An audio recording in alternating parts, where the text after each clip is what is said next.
아시겠지만 지금 현재 저한텐 같은 교구의 신부님 두 분이 이곳으로 놀러 왔습니다.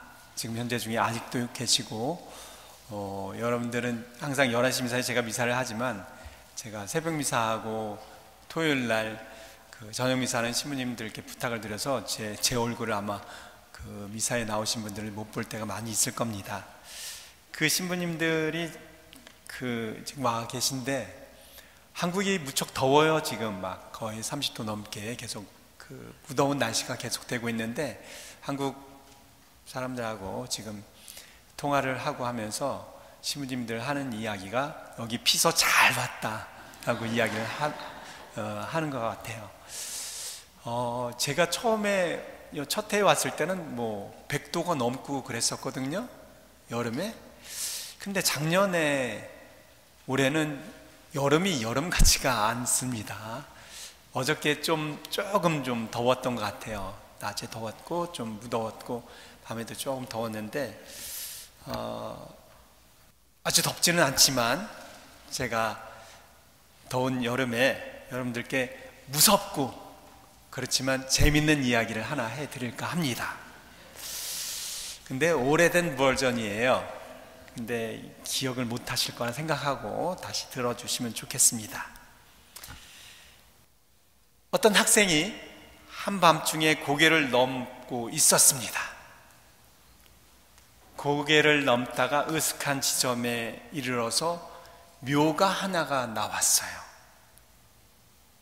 그래서 그 학생은 겁을 덜컥 집어먹고 있었는데, 아니나 다를까 귀신 소리가 들리는 것이었어요.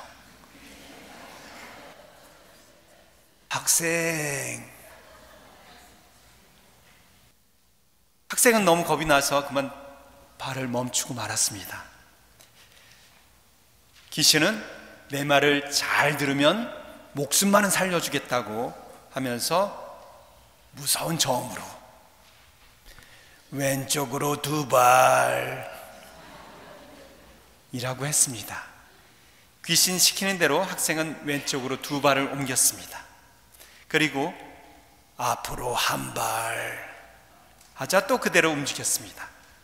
그러자 귀신이 깔깔깔깔 막 웃으면서 똥 밟았는데 하면서 사라졌습니다. 다음 날 그 학생은 또 그 고개를 넘어야 할 수밖에 없었습니다. 그런데 또 그 귀신과 마주쳤습니다. 이번에도 자기 말만 들으면 살려준다고 이야기를 했습니다. 그 귀신이 다시 오른쪽으로 1발. 그 학생은 똑같이 따라하면 어제처럼 똥을 밟겠구나 생각을 했고 반대로 하기로 했습니다. 그래서 왼쪽으로 1발을 갔습니다. 그러자 귀신이 화가 난지 뒤로 2발 하고 말을 했습니다. 그러자 그 학생은 앞으로 2발을 갔습니다. 그러자 귀신이 또 깔깔깔 웃으면서 똥 밟았는데 하고 사라졌습니다. 그 다음날 역시 또 그 귀신이 나타났습니다. 그리고 앞으로 1발 이라고 했습니다. 그러자 그 학생은 똑같이 해도 또 반대로 해도 똥을 밟을 것이라 생각을 했고 그 이야기를 무시하고 지그재그로 막 움직이면서 뛰어갔습니다. 그러자 그 귀신이 이렇게 이야기했습니다. 넌 똥만 밟고 가니? 다음날 귀신이 또 나타나서 왼쪽으로 3발이라고 했습니다. 그러자 그 학생은 야, 이거 어떻게 가지? 라고 하다가 아무 생각 없이 막 뛰어갔습니다. 그러자 그 귀신이 하는 말, 너 똥밭에서 뭐하냐? 라고 했다고 합니다. 마지막으로 그 학생이 또 귀신을 만났는데, 귀신이 오른쪽으로 2발. 이제 어떻게 하지? 막 생각을 깊게 하면서 움직이지 말아야 되겠다라고 하고 가만히 눈을 감고 있었습니다. 그러자 귀신이 너 똥 밟고 기도하니? 라고 했다고 합니다. 뭐 이거 다 아는 버전입니다. 저도 이 얘기를 할까 말까 하다가 오늘 강론하고 매치가 돼서 다시 한번 뭐 이렇게 말씀을 드렸습니다. 한 80년대 나온 이야기 같아요. 그래도 80년대 전에 오신 분들은 이 이야기를 모를까 해서 합니다. 똥밭 이야기가 나오니까 말씀드리는데 이런 이야기가 있죠. 똥밭에서 굴러도 이승이 좋다 라는 말이 있지만, 똥을 밟는 일은 사실은 기분이 썩 좋지 않습니다. 그런데 세상을 살다 보면 똥을 밟는 것 같은 일들이 일어날 때가 많이 있습니다. 아니, 조금 전에 이야기처럼 마치 귀신에 홀린 듯이 발걸음마다 똥 밟는 것 같은, 똥밭에서 노는 것 같은 그런 상황을 접할 때가 많이 있습니다.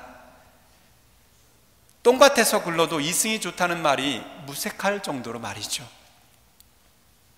오늘 복음에서 예수님께서는 하늘나라는 밭에 숨겨진 보물과 같으며 그 보물을 발견한 사람은 가진 것을 다 팔아서 그 밭을 산다고 합니다. 여러분도 분명 그 보물을 발견하시면 그렇게 하시겠죠? 그렇죠? 아닌가요? 보물을 발견하면 밭을 안 사십니까? 아마 사실 겁니다. 그 정말 뭐 모든 것과 바꿀 수 있는 그런 큰 보물, 그렇게 할 겁니다.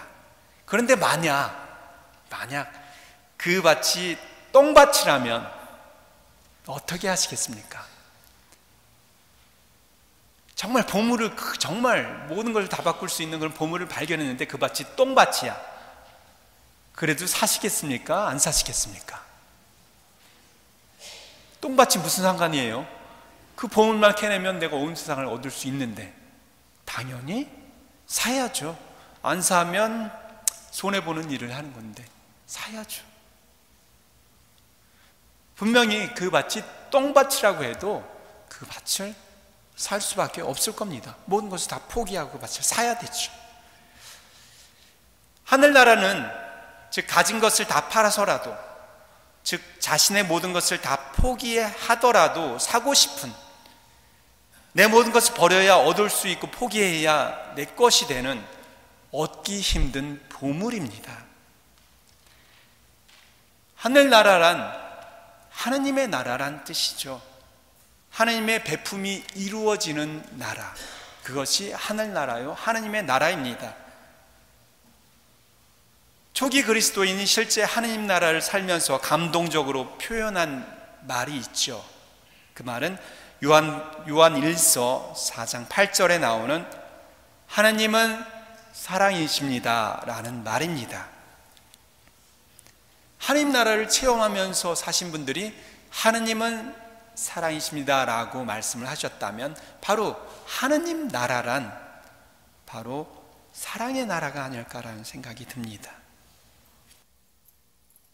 사랑이 이루어지는, 사랑을 느끼는, 체험하는 그런 곳, 그것이 바로 하느님 나라라는 것이죠. 그렇다면 현재 여러분들의 보물은 과연 무엇입니까? 사람마다 다 다르겠지만 대부분의 사람들의 답은 가족이라고 이야기할 것입니다. 남편, 아내, 자녀, 부모, 형제, 손주, 그 밖에 내가 사랑하는 사람들, 사랑했던 사람들.